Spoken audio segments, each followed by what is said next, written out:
Plusieurs journalistes ont mené l'enquête autour de documents internes retrouvés dans les cercles proches d'Evgeny Prigojine. Vous vous souvenez, c'est l'ancien chef de Wagner.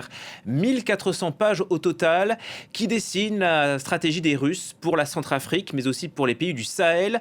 Des centaines de feuilles de travail très bien organisées, avec d'un côté une colonne objectif et une autre consacrée aux réalisations. Un travail très professionnel décrypté par un consortium d'investigation autour du média The Continent et de Forbidden Stories. RFI et France 24 en sont partenaires. On en parle avec vous, Lou Osborne. Bonjour et merci d'être sur France 24. Alors vous travaillez pour All Eyes on Africa, qui est également partenaire du consortium. Première question, comment est-ce que vous avez réussi à mettre la main sur ces 1400 pages ? Donc ces 1400 pages nous viennent de notre partenaire The Continent, qui est un média ougandais, qui a reçu en fait de la part d'une source anonyme environ 72 documents sur lesquels nous travaillons depuis le mois d'octobre. Alors j'ai fait une petite erreur, hein. Vous ne travaillez pas pour All Eyes on Africa, mais All Eyes on Wagner. Ce qu'on découvre, ce sont les efforts des Russes pour se payer des communicants dans les pays ciblés. Alors ils placent également aussi des articles qu'ils écrivent eux-mêmes dans la presse locale africaine pour influencer les opinions. La priorité pour eux, c'est quoi ?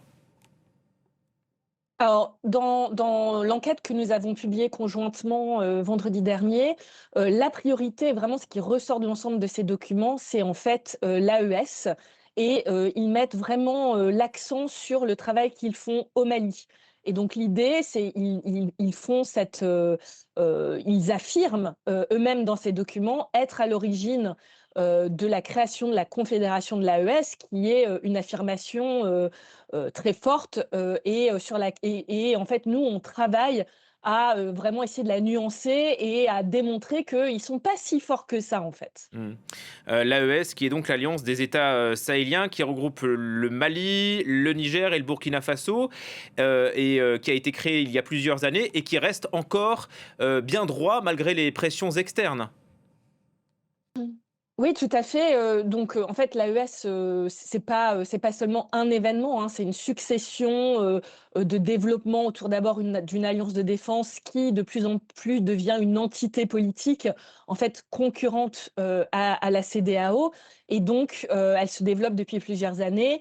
Et les documents que nous avons obtenus essayent de montrer comment, en fait, l'ex-réseau de Yevgeny Prigojine, qui maintenant est un réseau qui est contrôlé par les services de renseignement externes russes, le SVR, l'équivalent de la DGSE, travaille en fait à assister cette confédération, à l'aider à se développer et à se renforcer. Et c'est une manière aussi de contrer l'hégémonie occidentale dans ces pays-là, montrer que l'Occident, bien, c'est le pilleur des Africains.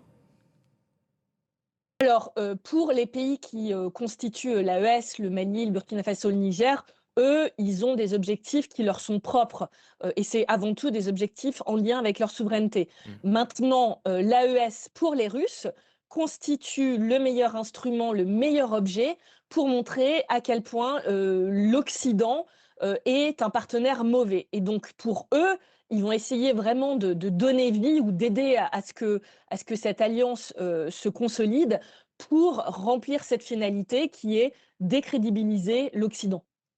Décrédibiliser l'Occident. Et est-ce qu'on favorise à l'inverse l'attractivité vis-à-vis des Russes ou pas ? Alors tout à fait, en fait, nous, ce qu'on voit dans les documents, c'est que la stratégie qui est autour de l'AES, alors elle vise à les aider à se consolider, mais en fait, il y a un gros volet qui est, comment ils peuvent renforcer l'image positive de la Russie.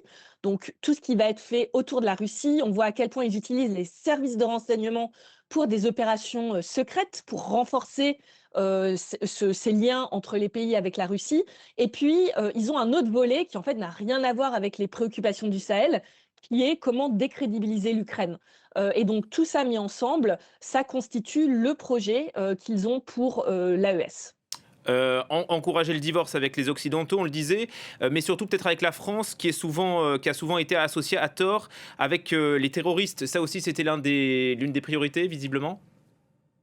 Oui, tout à fait. Donc vraiment, eux, ils ont dans leur stratégie de renforcer, de créer ce narratif, ce récit comme quoi la France, en fait, finance les mouvements djihadistes dans le Sahel. Et donc, ils mettent vraiment beaucoup d'efforts pour ça. Donc, ça passe par des articles de presse, comme vous décriviez, des événements qui vont essayer de montrer ça. Ils essayent aussi de faire condamner comme groupe terroriste un certain nombre d'organisations, de mouvements dans la zone. Et avec la France, ils essayent de montrer comment les États-Unis sont aussi finalement la même chose, et ils essayent de mettre France et les États-Unis dans le même panier pour les décrédibiliser. En tout cas, d'après vos révélations, les Russes n'en font pas mystère, hein. Les spécialistes ont pour objectif, dites-vous, de permettre l'extension de cette AES. Ils ont expliqué, selon le rapport, à approcher les jeunes du PASTEF au Sénégal. Et visiblement, ça n'a pas fonctionné. Oui, donc en fait, leur stratégie, elle repose principalement sur l'animation de réseaux, soit d'individus, soit d'organisations à vocation politique. Et donc, ils organisent un certain nombre d'événements qui visent à regrouper toutes les jeunesses un peu politisées ou en tout cas actives dans la vie politique de la région, donc pas seulement des pays de l'AES, ils voient beaucoup plus large. Et donc, dans les témoignages qui ont pu être recueillis pour ces enquêtes, on voit que des organisations voilà, comme les jeunesses du PASTEF, bah, ça marche pas. Et puis, il y en a d'autres avec qui ça fonctionne un peu mieux. Mmh. Et en fait, ça, c'est vraiment le gros de leur travail, c'est l'animation de ces mouvements. D'ailleurs, ils se créditent de la réussite de leurs objectifs dans la zone grâce à ce réseau en fait, d'agents d'influence qu'ils essayent de recruter. Et est-ce qu'ils ont approché le duo Faye et Sonko, qui est actuellement duo au pouvoir à Dakar? Alors oui, ils ont vraiment approché des gens autour de ce duo-là. Mais ce qui est assez intéressant, c'est qu'en fait, le Sénégal, ça fonctionne pas. Donc ça fait partie vraiment de leur objectif principal, hein, c'est noté. Ils veulent vraiment réussir à attirer le Sénégal dans ce qu'ils appellent l'orbite russe. Mais finalement, c'est un des pays où ils ont pas vraiment de prise. Ils essayent, mais ça ne fonctionne pas. Et pourtant, le duo Faye-Sonko s'est fait élire sur la souveraineté. Parce que la souveraineté, il faut un peu décorréler les 2, hein. La souveraineté, ça fait partie des revendications, des pays, notamment en Afrique de l'Ouest et du Sahel. C'est une revendication qui est fondée, qui leur appartient, qui est très juste. Mais en fait, les Russes sont très bons pour surfer sur des vagues existantes. Ça ne veut pas dire qu'ils les créent. Mmh. En fait, ils surfent cette vague. Et alors pourquoi est-ce que, à votre avis, au Sénégal, il n'y a pas eu de prise? Alors, on voit ça, pas qu'au Sénégal, hein, on le voit Mmh. aussi, par Oui, au exemple au Tchad. Tchad où ça a Oui. été, beaucoup plus mitigé. Ils essayent aussi en Côte d'Ivoire. Beh, on pense parce que, il y a pas les mêmes conditions qui sont réunies. Il y a pas les mêmes conditions sécuritaires, il y a pas les mêmes conditions économiques, socio-économiques, qui sont en fait, qu'on a dans ces pays-là versus, des pays comme le Mali ou le Burkina Faso. C'est des pays aussi qui ont, une diversité, de partenariats un peu plus ancrée.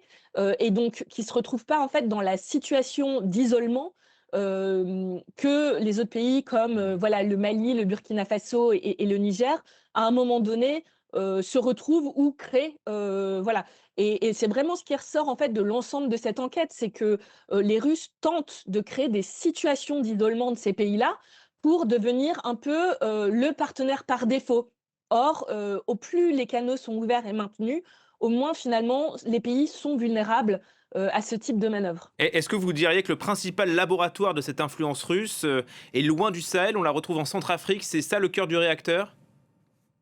Alors, le cœur du réacteur le plus abouti, Mmh. ça reste la Centrafrique. Après, ce qu'on voit, quelque part, c'est que, les Russes ont créé des stratégies, hein. Il y a quand même beaucoup de documents écrits qui visent d'autres pays et d'une certaine manière, ils ont aussi su adapter leur dispositif un peu à la spécificité de certaines zones. Mais c'est certain que la Centrafrique, ça reste vraiment le pays où l'influence russe est la plus, solidement ancrée et à tout niveau, de la société, de la vie politique, et de la vie économique. Merci infiniment Lou Osborne pour vos explications en direct sur France 24, journaliste pour All Eyes on Wagner. Tout ce travail formidable est à retrouver dans les meilleurs médias, notamment RFI et France 24, pour ne pas les citer. Merci encore.